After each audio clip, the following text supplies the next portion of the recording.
골로새서 2장 8절에서 15절 말씀. 누가 철학과 헛된 속임수로 너희를 사로잡을까 주의하라.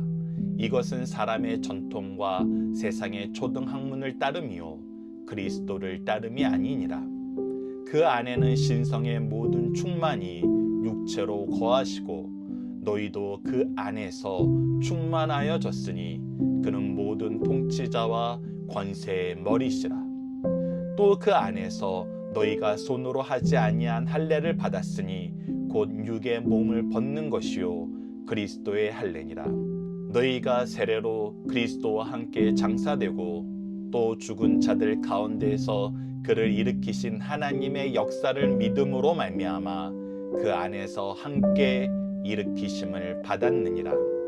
또 범죄와 육체의 무할례로 죽었던 너희를 하나님이 그와 함께 살리시고 우리의 모든 죄를 사하시고 우리를 거스르고 불리하게 하는 법조문으로 쓴 증서를 지우시고 제하여 버리사 십자가에 못 박으시고 통치자들과 권세들을 무력화하여 드러내어 구경거리로 삼으시고 십자가로 그들을 이기셨느니라. 아멘.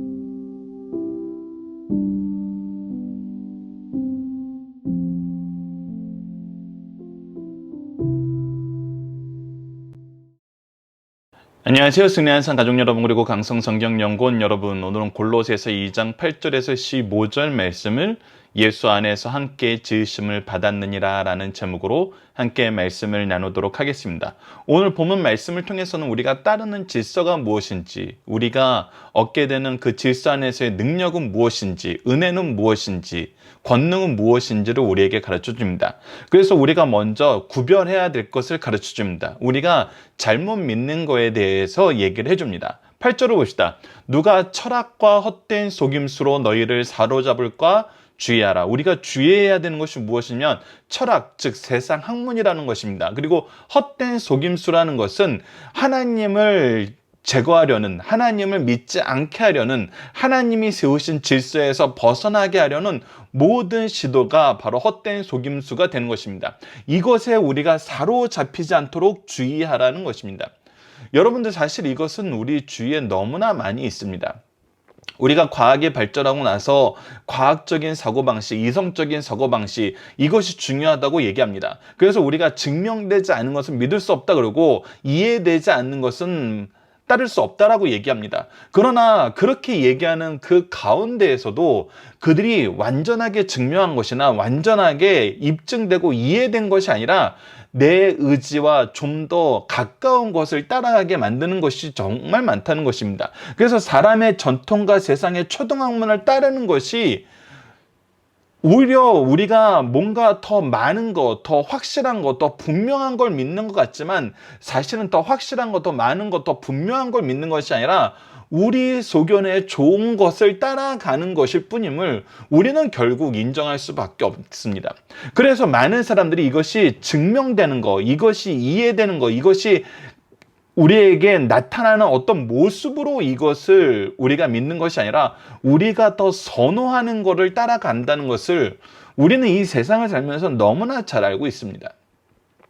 그래서 이것들을 주의하라는 것입니다. 이것들을 주의하는데 왜 이 사람의 전통과 세상의 초등학문을 따름을 주의하라 그러냐면 특히 이 많은 철학적인 사고와 인류가 만들어 놓은 이 아카데믹적인 많은 상아탑을 왜 세상의 초등학문이라고 표현을 했냐면은 이것은 하나님으로부터 시작한 것이 아니라 인간이 스스로 만들어 나간 것이기 때문입니다.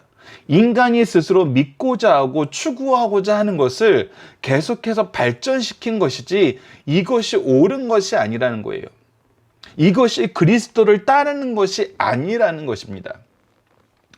여러분들, 이것은 우리가 종교성을 가지고 비교하면 정말 분명하게 나타나고 이 종교성이라는 것이 과거에는 이러한 모습으로 나타나는데 현대에는 이것이 과학이라든지 이성이라든지 여러 가지 실험이라든지 어떤 사회 현상이라든지 여론이라든지 문화라든지 이런 것으로 확대되고 있는 것이지 동일한 맥락 속에 있는 것을 볼 수 있습니다. 그것이 무엇이냐면 성경은 끊임없이 창조주 하나님을 얘기합니다. 창조주 하나님 앞에서 우리 인간이 어떤 존재인지를 얘기합니다. 그래서 창조주 하나님이 세우신 질서와 그 질서 안에서 인간의 위치가 바로 하나님의 형상으로 창조함을 받아서 하나님의 은혜와 축복의 통로가 되고 하나님의 통치를 이루고 하나님의 지혜와 하나님의 거룩함으로 모든 것들을 이끄는 하나님의 일꾼됨을 얘기합니다. 그런데 이 과거에 나타났던 온갖 우상들은 어디에서 시작하냐면 창조물을 섬기는 것에서 시작합니다. 즉 창조주를 섬기는 것이 아니라 창조물을 섬깁니다. 태양을 섬기고 달을 섬기고 바다를 섬기고 산을 섬기고 나무를 섬기고, 그것이 이제 점점 달라지는 것뿐이에요. 달라지는 것이 무엇이 달라지는 것입니까? 어떤 사람은 철학을 섬깁니다. 어떤 사람은 이성을 섬겨요.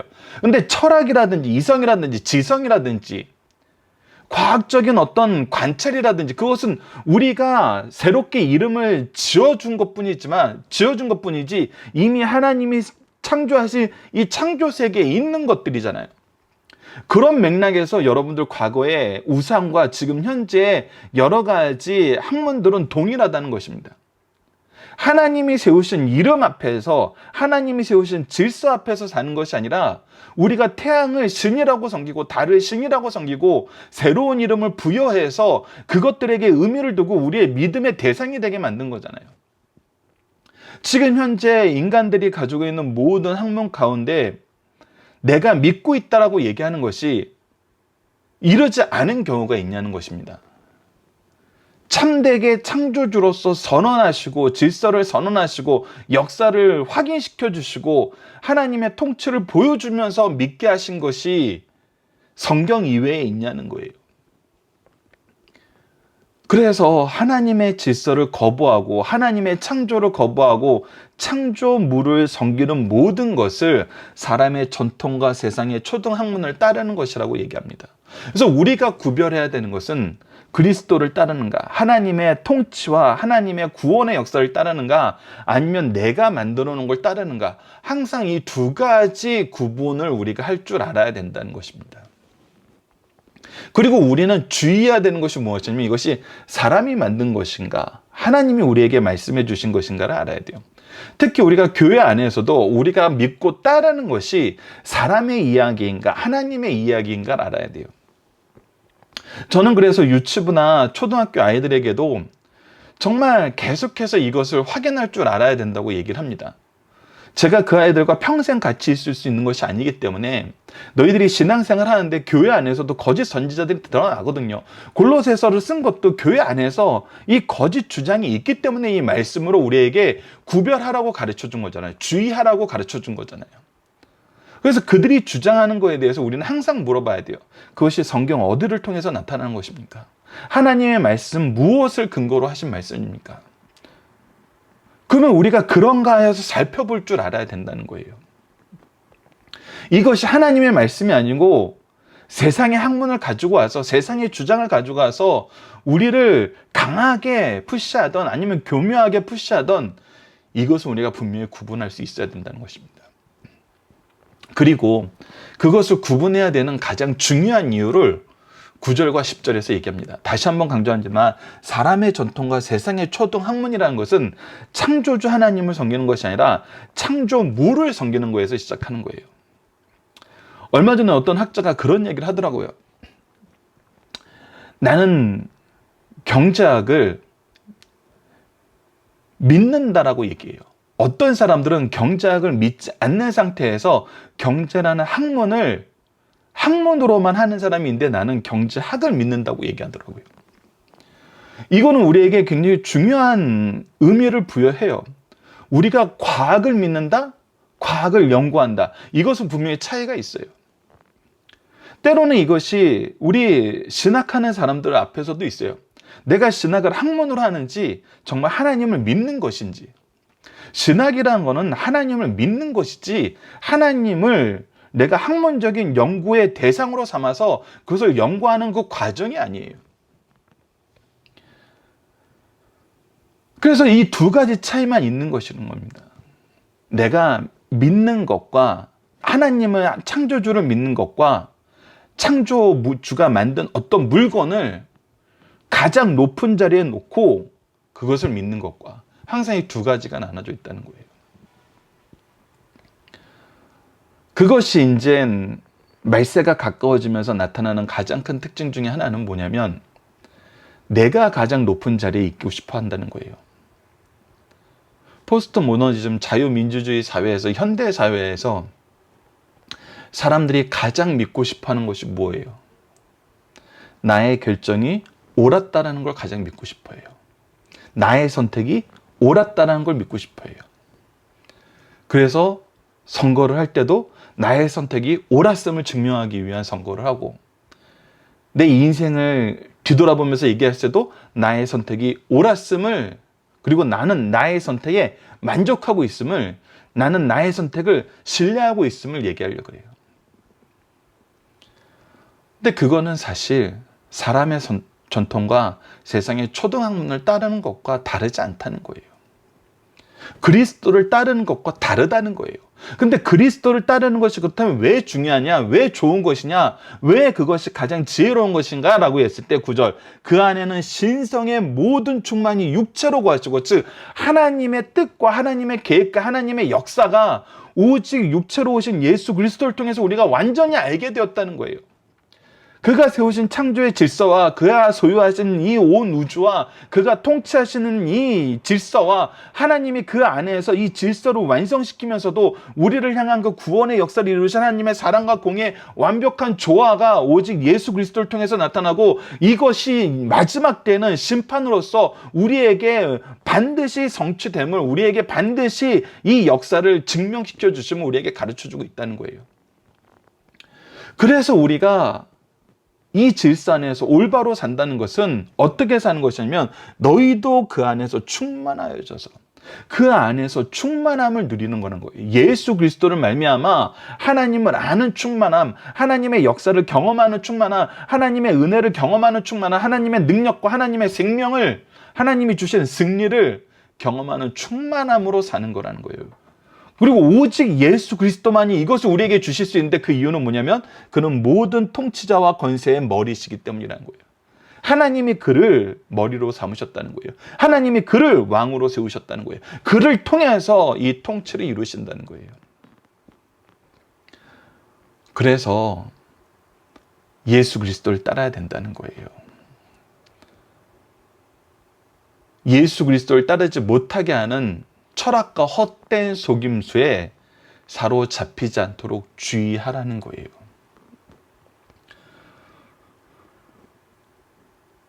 그래서 우리의 본질을 아는 것이 중요합니다. 우리의 모습의 원래 모습을 아는 것이 너무나 중요해요. 11절을 보십시오. 우리는 원래 우리가 고난주간에 살펴봤던 것처럼 죄로 죽을 수밖에 없는 존재였고 하나님의 진노의 대상이 될 수밖에 없는 존재였고 하나님과 하나 될 수 없는 존재였고 하나님의 자녀가 될 수 없는 비천한 존재였어요. 그런데 우리를 어떻게 하셨어요? 예수 그리스도로 말미암아 우리의 죄를 모두 사하시고 우리의 진노를 모두 예수님께 돌리시고 우리를 하나님과 하나 되게 하시고 화목하게 하시고 하나님의 기업 물을 자 자녀가 되게 하시고 그 기업 물을 자로서 이 세상을 이기게 하셨어요. 그 모습을 11절과 12절에서 우리가 다시 한번 복습하게 됩니다. 11절 말씀을 봅시다. 또 그 안에서 너희가 손으로 하지 아니한 할례를 받았으니 곧 육체의 몸을 벗는 것이요 그리스도의 할례니라 라고 얘기하고 있습니다. 즉 우리가 그리스도의 할례로 말미암아 새롭게 함을 받게 되는 것인데 예수 그리스도로 말미암아 새롭게 함을 받는 것인데 이 그리스도의 할례를 성경에서는 신구약을 통해서 우리에게 가르쳐주는데 다음과 같은 세 가지 모습으로 가르쳐줍니다. 첫 번째는 마음의 할례입니다. 신명기 30장 6절을 보시죠. 내 하나님 여호와께서 내 마음과 내 자손의 마음에 할례를 베푸사 너로 마음을 다하며 뜻을 다하여 내 하나님 여호와를 사랑하게 하사 너로 생명을 얻게 하실 것이며 라고 얘기합니다. 우리가 이전의 모습은 죄 때문에 하나님을 기뻐하지 않고 하나님과 함께 즐거워하지 않았어요. 우리 하나님을 거역하고 하나님의 징계의 대상이 되었어요. 우리가 예전에는 하나님 죄로 말미암아 하나님의 뜻을 즐거워하고 하나님의 질서 안에서 사는 걸 기뻐하는 것이 아니라 내 좋은 소견대로 나아가고 내 의를 위해서 살았어요. 그런데 이 마음의 할례를 통해서, 그리스도 할례를 통해서 우리가 어떻게 됐냐면 이제 하나님과 함께하는 것이 즐거운 거예요. 하나님의 뜻을 따르는 것이 즐거운 거예요. 그와 함께 그의 은혜 안에서 즐거워하는 삶이 너무나 행복해졌다는 거예요. 이것이 우리에게 생명을 주신다는 거예요. 그래서 우리가 이 길에서 벗어나면 하나님께서 우리를 징계하세요. 레위기 26장 41절을 보시죠. 나도 그들에게 대항하여 내가 그들을 그들의 원수의 땅으로 끌어갔음을 깨닫고 그 할례 받지 아니한 그들의 마음이 낮아져서 그들의 죄악의 형벌을 기쁘게 받으며 라고 얘기합니다. 즉 우리가 하나님의 안에서 하나님의 뜻을 거역할 때는 하나님께서 우리를 징계하셔서 우리가 하나님 앞으로 다시 돌아가도록 우리를 이끌어 주신다는 거예요. 두 번째는 입술의 할례입니다. 출애굽기 6장 12절을 보면 모세가 여호와 앞에 아뢰되 이르되 이스라엘 자손도 내 말을 듣지 아니하거늘 바로가 어찌 들으리까 나는 입이 둔한 자이니이다 라고 얘기하면서 우리가 입술의 할례를 받기 전에는 하나님의 뜻을 이야기하는 거, 하나님의 역사를 이야기하는 거, 하나님의 영광을 이야기하는 것에 둔했었어요. 그러나 성령 충만함을 받아 우리가 이 입술의 열매를 받게 되면, 입술의 할례를 받게 되면 사도행전 2장 4절처럼 그들이 다 성령 충만함을 받고 성령이 말하게 하심을 따라서 다른 언어를 말하기 시작하니라 라고 얘기하면서 하나님의 뜻을 바로 알게 되고 하나님의 마음을 알게 되고 하나님의 계획을 알게 되고 하나님이 가지신 우리를 향한 그 놀라운 사랑의 계획을, 은혜의 역사를, 축복의 역사를 우리가 이야기할 수 있게 된다는 것입니다. 우리가 그리스도의 할례로 말미암아 이 은혜를 받았다는 거예요.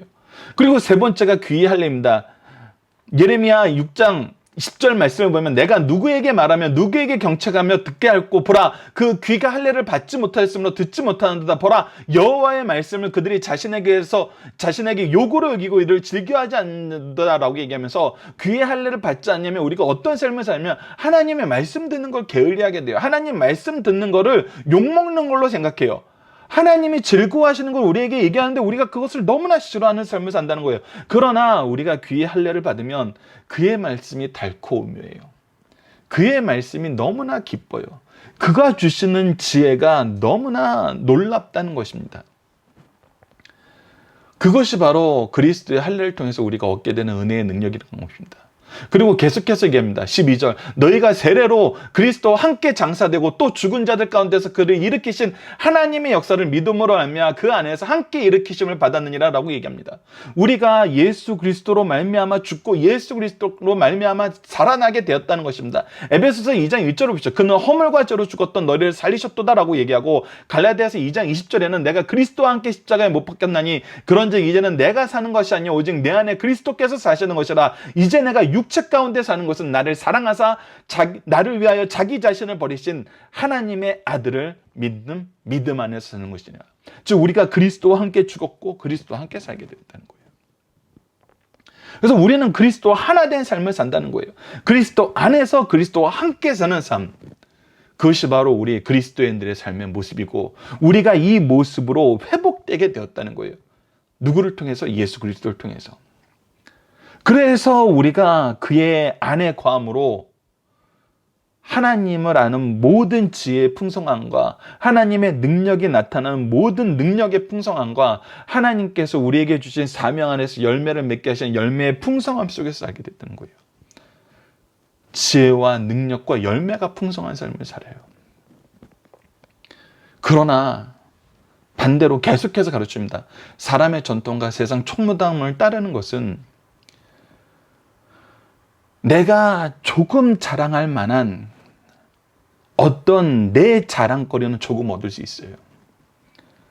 그런데 그것이 하나님의 의랑은 상관이 없고 하나님의 능력이라는 상관은 없고 결국 내가 얘기했던 조금의 그 의가 내가 어떤 존재임을 증명할 뿐이냐면 내가 하나님을 섬기는 것이 아니라 내가 만들어 놓은 내 우상을 섬기는 존재라는 것을 오히려 증명할 뿐이라는 것입니다. 그래서 우리가 알고 믿고 인정하고 고백하고 의지하고 선포하는 것이 중요해요. 13절에서 15절을 봅시다. 또 범죄와 육체의 무할례로 죽었던 너희를 하나님이 그와 함께 살리시고 우리의 모든 죄를 사하시고 우리는 살 수 없었던 존재인데 살림을 받았어요. 우리의 죄는 없어질 수 없는데 사함을 받았어요. 우리를 거스르고 불리하게 하는 법조문으로 쓴 증서를 지우시고 우리가 하나님의 공의 안에서 하나님의 질서 안에서 이것을 배웠는데 이것을 따를 수가 없었어요. 이 법조문에 의하면 우리는 저주받아 죽을 당연한 존재이고 죄로 인해서 죽을 수밖에 없는 존재이고 하나님의 심판을 받을 수밖에 없는 존재이고 하나님과 가까이 할 수 없는 존재이고 하나님의 기억을 받을 수가 없는 존재인데 이것을 지우시고 제어버리시고 십자가에 못 박으셨어요. 즉 우리가 고난주간을 통해서 봤던 것처럼 우리의 죄를 대속하시고 하나님의 저주를 받으시고 우리를 화목하기 위해서 단번에 드려지는 영원한 제사의 제물과 제사장이 되신 예수 그리스도로 우리가 새롭게 되었다는 것입니다. 그리고 무엇을 보여줘요? 이 세상에 자기가 통치하고 있다. 내가 믿는 신이, 내가 선포하는 역사가 이 세상의 역사다라고 얘기하는 통치자들과 권세들. 이들을 어떻게 해요? 무력화하여 드러내어 구경거리 삼으시고 그들의 이야기가 맞는지 하나님의 통치와 하나님의 역사가 맞는지 분명히 보여준다는 거예요.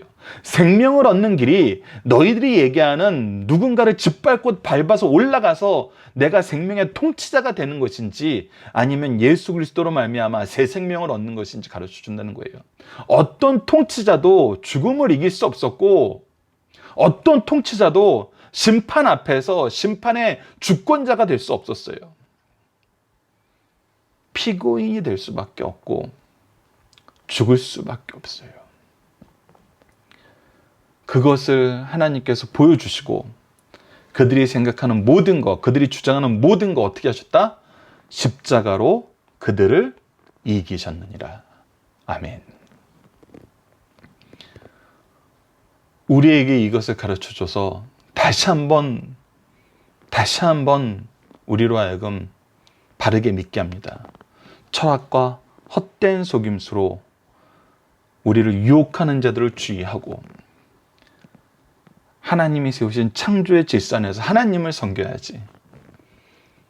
하나님이 만든 우리가 하나님의 영광을 위해서 돌보고 다스리고 통치해야 되는 것들을 우리가 믿어서는 안 된다. 우리가 우상화해서는 안 된다. 이것이 때로는 자기 소견에 좋은 대로 자기의 의를 위해서 나타나는 방법으로 나타나서 내가 겸손한 것 같고 내가 섬기는 것 같지만 그 대상이 하나님이 아닐 때는 그거는 미련한 것이다. 오직 예수 그리스도를 따르는 지혜로운 삶, 예수 그리스도의 은혜 안에서 살리고 죄사함 받는 이 승리의 삶을 우리가 따라야 된다는 것입니다. 본문 묵상하기입니다. 첫 번째, 우리는 세상의 주장에 대할 때 무엇을 기준으로 분별합니까? 예수 그리스도를 따르는 것인가? 예수 그리스도를 따르지 않는 것인가? 너무나 간단 명료하고 가장 확실하다는 것입니다. 위의 기준으로 세상을 보는 것이 가장 지혜로운 방법인 이유는 무엇입니까? 이것이 하나님이 세우신 질서이기 때문이에요. 예수 그리스도 안에서만 하나님의 신성의 모든 충만을 우리가 바로 이해할 수 있어요. 하나님의 충만하심을 경험할 수 있는 유일한 길은 바로 예수 그리스도밖에 없어요. 그가 이 세상을 다스리기 때문이에요. 그가 이 세상을 창조하셨기 때문이에요. 그를 통해서 구원의 역사가 성취되고 마지막에는 그가 모든 것을 심판하시기 때문이에요. 가장 분명하고 확실하게 선언하고 성경을 통해서 하나님의 주권적인 역사를 통해서 우리에게 가장 잘 가르쳐 주는 것이 바로 이거거든요. 하나님의 창조, 하나님의 통치, 하나님의 구원, 하나님의 심판. 이 모든 것을 우리가 알게 되는 유일한 방법, 이것을 우리에게 분명히 깨닫게 하는 가장 확실한 하나님의 은혜, 바로 주 예수 그리스도. 그래서 3번이 중요합니다. 성경을 볼 때에도 그리스도를 중심으로 해석해야 되는 이유가 무엇입니까? 바로 그리스도의 할례, 그리스도로 말미암아 우리에게 주신 그 은혜로 말미암아 우리가 성경을 바로 이해할 수 있기 때문이에요. 그리스도 안에서 우리가 죽고 그리스도 안에서 우리가 다시 살게 하신 그 역사를 예수 그리스도를 통해서 보지 않으면 이해할 수 없기 때문이에요. 그 계획도 이해할 수 없고, 그 방법도 이해할 수 없고, 그 목적도 이해할 수 없고, 그 안에 있는 능력도 이해할 수 없고, 그 안에 있는 사랑도 이해할 수 없고, 그를 통해서 나타나는 하나님의 놀라우신 역사도, 우리의 본질적인 모습도 아무것도 이해하지 못해요. 오직 예수 그리스도 안에서 예수 그리스도와 함께할 때 이것을 우리가 이해할 수 있다는 거예요. 그래서 성경을 볼 때도 그리스도 중심으로 해석하지 않으면은 끊임없이 헛된 사변적인 것으로 우리가 끌려 들어가게 돼요. 계속해서 13절에도 나타납니다. 그가 우리를 위해서 우리가 그와 함께 죽고 그와 함께 다시 살았다는 것. 그러니까 그가 중요한 거예요.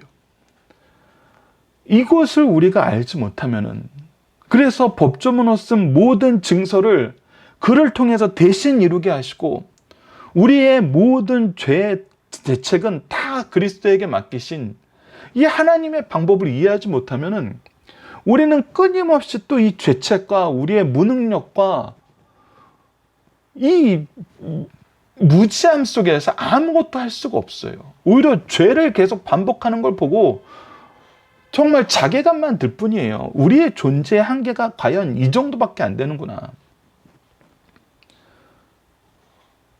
근데 예수 그리스도를 통해서 완성된 온전하신 구원의 역사를 보여줄 때 우리는 참된 승리를 경험할 수 있다니까요. 그래서 모든 통치와 권세를 무력하고 십자가로 이기신 예수 그리스도를 보고 예수 그리스도를 전하고 예수 그리스도 안에서 예수 그리스도와 함께, 우리가 골로새서를 볼 때 이 표현을 수십 번 우리가 기억해야 됩니다. 예수 그리스도 안에서 예수 그리스도와 함께. 이렇게 세상을 살고 이것으로 세상을 보고 이것으로 우리를 미래를 설계할 때 하나님이 우리에게 보여주신 길을 바로 알게 되고, 하나님이 우리에게 보여주신 은혜와 능력을 바로 알게 되고, 우리에게 주시는 승리의 역사를 바로 경험하게 된다는 것입니다. 자, 중심 사상입니다. 첫 번째, 거짓 교사들은 인간의 풍속이나 전통을 따르는 헛된 속임수와 저급하고 공허한 원리로 사람을 현혹시킵니다. 계속해서 얘기하지만 어떻게 인류가 만든 이 모든 학문과 모든 업적을 저급하고 공허한 원리라고 얘기하느냐라고 얘기하는데, 여러분, 이것은 본질에서 벗어났기 때문이에요. 창조주 하나님을 아는 것과 창조주 하나님이 만드신 피조물을 하나님으로 섬기는 것, 그리고 그 하나님을 섬기는 내가 만든 신은 결국은 내가 그 신을 만들었다는 그 사실 안에 무엇이 포함된 거예요? 하나님의 뜻을 거역하는 것이, 하나님을 인정하지 않는 것이 포함된 거거든요. 그래서 이것이 속임수하고 저급하고 공허한 원리라고 얘기하는 것입니다. 그래서 세상 학문을 연구할 때도 하나님을 인정하고 하나님의 질서 안에서 우리가 세상 학문을 경험하면은 훨씬 더 풍성하고 훨씬 더 은혜스러워요. 왜? 하나님을 아는 지혜를 더 풍성하게 우리에게 주거든요. 왜? 그 모든 지혜도 결국은 누구를 보게 만들었고 누구를 이해하게 만드시기 위해서 하나님이 주신 거냐면, 하나님을 보게 만들고 하나님의 역사를 이해하기 위해서 주게 만든 질서가 이 자연의 질서이고 이 세상의 질서이기 때문이에요. 그래서 우리가 신을 만드는 것이 아니라 하나님을 인정하고 바라보면 이것은 오히려 은혜가 되고, 그러나 이 은혜의 가장 최정상, 가장 핵심은 예수 그리스도라는 걸 인정했을 때, 예수 그리스도라는 걸 경험했을 때 훨씬 더 풍부해지기 때문에 그리스도를 아는 거, 그리스도를 의지하는 거, 그리스도를 인정하는 거, 그리스도를 고백하는 거, 그리스도를 선포하는 것이 가장 중요하다는 것입니다. 거짓 교사들이 주장하는 것은 진리를 노력하는 빼앗는 철학이라는 거예요. 이것은 사람이 만든 것으로 영혼 구원도 육적 행복도 가져올 수 없어요. 그러나 그리스도는 육신을 입으셨으나 하나님과 동등하신 분이요 완전한 신성을 지니신 분입니다. 그리스도만이 진리 자체이시고 인간이 구원을 얻은 유일한 길이란 거예요. 하지만 사람이 거짓 영에 미혹되어 상식 이하의 유혹에 넘어가 가정과 교회를 떠나게 된다는 사실도 분명히 가르쳐주고 이것을 주의하라고 이 말씀을 주시는 거예요. 두 번째, 거짓 교사들은 그리스도를 믿는 것만으로는 부족하다면서 나름대로 철학이나 원리를 소개해요. 항상 이것이 우리에게 이상하게 설득이 가능한 그런 방법으로 항상 온다는 거예요. 요즘에 누가 교회 다녀? 누가 요즘에 하나님 믿어? 누가 요즘에 예수님 믿어? 예수님의 대속의 십자라는 것이 지금 현재 우리의 삶에 어떤 의미가 있는데, 이것이 여러분들 되게 엉뚱한 방향으로 발전되는 모습을 보면서 저는 참 어이가 없는데, 어떤 사람은 그렇게 얘기를 해요. 예수 그리스도의 십자가가 현재 우리에게 주는 교훈과 유익이 없으면 우리는 예수 그리스도의 십자가를 바로 전하는 게 아니라는 거예요. 이건 뭔가 본말이 전도된 거예요. 우리가 예수 그리스도의 십자가의 의미를 부여해야 된다는 거예요. 이미 부여되어 있고 완성됐어요. 오늘 본문이 얘기해주는 그 모든 것이 하나님의 뜻과 하나님의 질서는 이미 우리에게 다 드러났어요. 예수 그리스도를 통해서 성취되었어요. 예수 그리스도를 통해서 우리에게 다 드러났고 우리가 그것을 충만함을 누리고 살고 있어요. 세상이 이것을 끊임없이 거절할 뿐이고 인정하지 않으려는 뿐이에요. 근데 세상이 요구하는 그 요구를 우리가 충족시켜주는 방법으로 예수 그리스도의 십자가의 의미를 재해석해야 된다는 거예요. 여러분, 그거는 우리에게 주신 예수 그리스도가 아니죠. 하나님이 주신 예수 그리스도가 아니죠. 우리가 만들어야 되는 예수 그리스도죠. 우리는 이 본말에 전도되는 이 역사를 계속해서 확인해야 되고 구분할 줄 알아야 됩니다. 바울 사도는 그리스도는 그 무엇과도 비교될 수 없는 초유하신 존재여 만물의 머리이시며 모든 생명체의 근원 되시고 모든 보좌들이나 주권자들이나 정사나 권세자들의 머리가 되심을 가르쳐주고 있어요. 또 그리스도는 대적자들이 숭배하는 천사들보다 우월하실 뿐만 아니라 그들을 다스리시는 분이라고 가르쳐주고 있습니다. 그러므로 그리스도 안에 있는 자들은 아무 부족함이 없으며 다른 어떤 존재로부터 도움을 받을 필요가 없다는 사실을 가르쳐주고 있습니다. 세 번째, 바울 사도는 만물의 머리 대신 그리스도 안에 있는 세 사람을 영적 할례 받은 자와 율법에서 해방된 자라고 하고 있습니다. 영적 할례 받은 자란 옛사람을 그리스도와 함께 십자가에 못 박고 그와 함께 부활하여 영적으로 새 사람 된 그리스도인을 말합니다. 또 율법에서 해방된 자란 인간을 정죄하던 율법의 정죄에서 해방된 자이며 율법뿐만 아니라 이방인들이 섬기던 천사와 영물들에게까지도 해방된 자를 가르쳐요. 그리스도 안에 있는 자는 새로운 피조물로 변화된 자뿐만 아니라 더 이상 그리스도 외에 다른 것으로부터 지배를 받지 않고 굴복할 필요가 없다는 사실을 가르쳐주고 있습니다. 그래서 우리가 예수 그리스도 안에서 예수 그리스도와 함께 됐을 때 우리가 하나님의 자녀로서 하나님의 기업을 물을 자로서 하나님이 영광 가운데 부르신 그 백성으로서 그의 일을 대신하는 종으로서 정말 자유를 누리게 돼요. 하나님이 우리를 통치하시는 그 모습은 세상이 통치하는 모습과 달라요. 우리가 그 안에서 은혜의 풍요로움을 누린다는 것은 세상이 우리의 주권자가 되는 것과는 완전히 달라요. 죽음의 주권자이냐 생명의 주권자이냐는 여러분 우리가 좀 구분할 줄 알아야 돼요. 죽음의 주권자는 우리를 죽음으로 협박을 해요. 생명의 주권자는 우리를 끊임없이 살려요. 여러분은 이 차이를 자녀를 교육할 때도 복음을 전할 때에도 이 차이를 우리가 먼저 경험하고 나눌 수 있어야 됩니다. 본문 다짐입니다. 인간들이 만든 모든 종교 행위, 타종교를 왜 초등학문이라고 합니까? 다시 한번 강조합니다. 이 부분은 창조주 하나님을 섬기는 것이 아니라 창조주께서 우리에게 다스리라고 하신 피조물을 우리가 섬기는 것이기 때문이에요. 하나님이 세우신 질서를 완전히 무너뜨리는 것이기 때문에 그만큼 어리석은 것이 없기 때문에 이것을 초등학문이라고 얘기하는 거예요. 정말 아무것도 모르는 사람들이 아무것도 모르는 상태에서 주장할 만한 그런 수준의 것밖에 되지 않는다는 거예요. 누구 앞에서? 하나님 앞에서.